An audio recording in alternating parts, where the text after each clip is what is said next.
të tjerë mund ndjen inferior, por Gjesti në asnjë moment në raport me banorët të tjerë nuk është ndjer superior, as megaloman. Ta keni ndjerë. Si e komentoni faktin që si Lart Vasili ashtu dhe Rozana Radi nuk vrapuan për ta ndihmuar Gjestin, por patën një stepje, duke qenë se dhe ata kanë qenë, po themi thonjza, viktima të lojës së Gjestit? Përgjigjja është në pyetjen tuaj. Kanë qenë viktima të lojës së Gjestit. Dhe çfarë prisni ju? Si viktima të ndihmojnë atë që i ka bërë të ndjen si viktima, ndonkohë Gjesti nuk i ka bërë ata viktima, ata janë ndjerë si të tillë sepse Gjesti ka bërë lojën e tij brenda rregullave të bigut. Pra, mos prisni nga disa banorë që janë ankuar për xhumin, madje kanë kërcënuar brenda rregullave, brenda lojës në disa raste. Gjestin shiko se mos vazhdo kështu të ma gasmosh apo ma provokosh nervin ose të ma provokosh xhumin, se situata mund të përshkallëzohet. Dhe ja tani, ju prisni që Rozana apo Laerti ose dikush tjetër aty që i ka pasur më të acaruar raportet me Gjestin, i ndihmonin ato momente? Jo. Ata aty kanë qenë spektator brenda një spektakli dhe jo banor, thjesht spektator në situatë mes Jozit dhe Gjestit. Kështu e shohëm. Çfarë kanë dashur të fshehin ata në këtë rast? Tani kërkon nga unë që të jem super telepatik, metafizik e parapsikologjik, po e them me humor, lutem. Por çfarë kanë fshehur, çfarë fshehin, çfarë kanë tërdëllidur apo përshpëritur në mendet e tyre, unë thjesht e shoh, është opinioni im, jo i bazuar në fakte apo në argumente, thjesht një bindje. Unë mendoj që kur e kam parë atë situatë, ndonse është paragjykim ndjes publikut, ndjes atyre që na ndjekin, po thjesht është opinioni im, ju lutem mos ndikoni nga opinioni im. Ata në ato momente ndoshta janë sinkronizuar me Jozin. Natyrisht nuk besoj se Laerti mund ta justifikojë dhunën, Rozana ose dikush tjetër, edhe ata besoj që janë kundër dhunës, por duket sikur si spektator nuk kanë ndjerë dhimbje në ato momente. Dhe kur nuk ndjen dhimbje, atëherë çfarë rrezikojmë ne? Të humbasim përgjegjësinë tonë, etikën tonë njerëzore, sepse kur dëgjoj të tjerët kur thonë mos prisni etik në reality show. Po pikërisht brenda reality show vlerësohet më shumë se kur etika. Si e komentoni deklaratën se Jozi nuk do të lejohet të hyjë në Kosovë, të paktën nga mbështetësit e Gjestit? Për këtë deklaratë nuk kam asnjë lloj komenti, nuk i takon fushës dhe perspektivës time të studimit apo kompetencave të mia në cilësinë dhe rolin e psikologut. Deklaratat sa vinë shkojnë, bëhen virale, bëjnë xhiron e botës dhe nuk i komentoj bindjet dhe qëndrimet e njerëzve apo spekulimet, propagandat ndonse të atyre që spërkasin ditë për ditë. Unë thjesht ruaj qëndrimin tim dhe nuk komentoj Jozin, Gjestin, jashtë reality show dhe në jetrat e tyre private në dinamikat që i zhvillojnë. Prandaj refuzoj të përgjigjem sepse nuk dua ta komentoj këtë. Nuk është në perspektivën time të studimit. Ka dyshime se Jozi është dënuar 2-3 vite në Zvicër për dhunë ndaj një vajze, por mbetet në kuadrin e dyshimeve. A mendoni se historiku i tij i dhunës është reflektuar edhe në Big Brother? Edhe një herë tjetër, unë jam kompetent të diskutoj dhe të trajtoj çështje thelbësore psikologjike e sociale mbi ndërveprimet komplekse dhe raportet e banorëve që kanë njëri me tjetrit.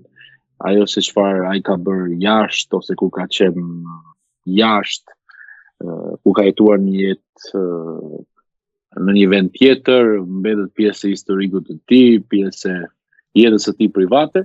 Unë thjesht komentoj lojën dhe situatat që janë të tensionuara, të konfliktuoze brenda reality show. Por një gjë di them që historitë tona njerëzore sigurisht që janë të ndikuara nga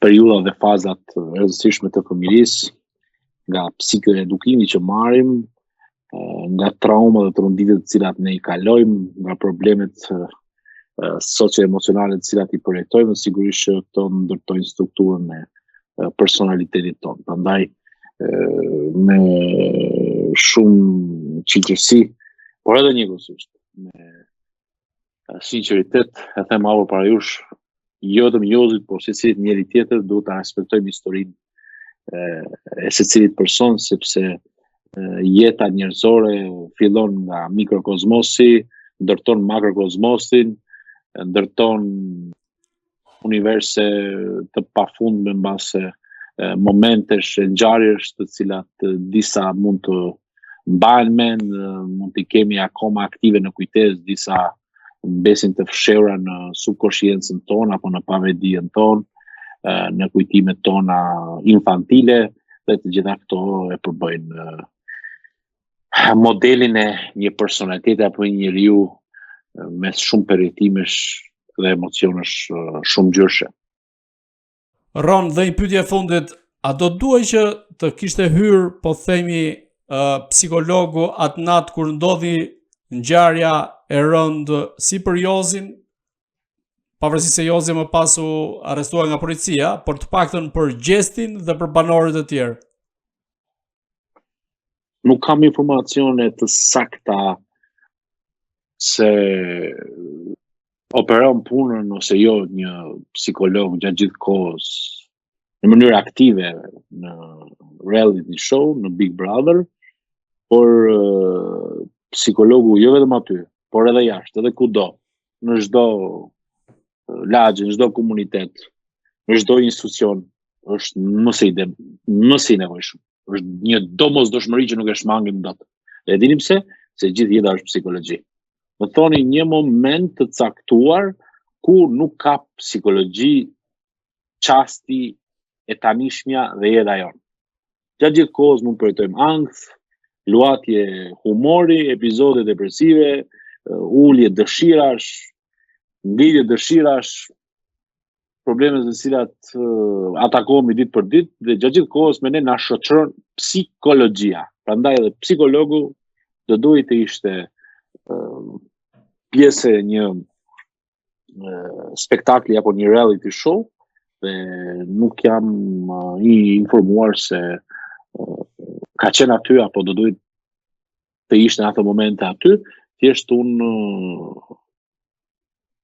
sugjeroj që psikologët duhet të jenë në një proces të vazhdueshëm bashkëpunimi e koordinimi me produksionin dhe stafin realizues të reality show Big Brother si në Kosovë, po ashtu në Shqipëri. Gjesti e ka ruajtur qetësinë e tij, maturinë e tij emocionale, ka promovuar një inteligjencë konzistente emocionale, por edhe ai është njeri, sigurisht që do t'i ndihmonte një rrëfim i sinqert, një bashkëbisedim empatik e terapeutik me një psikolog apo psikologe, dhe sigurisht që do ta bënte atë më të shkarkuar, më të çliruar në të gjitha nivelet psikologjike dhe emocionale. Për këtë ju si media dhe gazetar duhet të mirë informoni nga produksioni apo nga ulumtimet që bëni, se a e ka marrë një seancë apo një diskutim terapeutik, a është përfituar si një shërbim psikologjik pas atij momenti tronditës e shokuos për gjithë ne që e kemi ndjekur dhe e kemi përjetuar. Ron, unë të falenderoj për gjitha pikpamjet, argumentet dhe analizën që bët këtu në Agora News. Faleminderit dhe ju më keni gjithmonë në dispozicion për të analizuar e trajtuar tema të rëndësishme që kontribojnë në shoqëri dhe jo vetëm për reality show, për Big Brother, por edhe për shumë fenomene të zaktuara që i hasim ditë për ditë. Faleminderit ju përgëzoj për punën e mirë takoheshim në takimet e radhës. Të dashur shikues, bashkë do shihemi në intervista të tjera, por mos harroni të bëni subscribe në kanalin tonë në YouTube.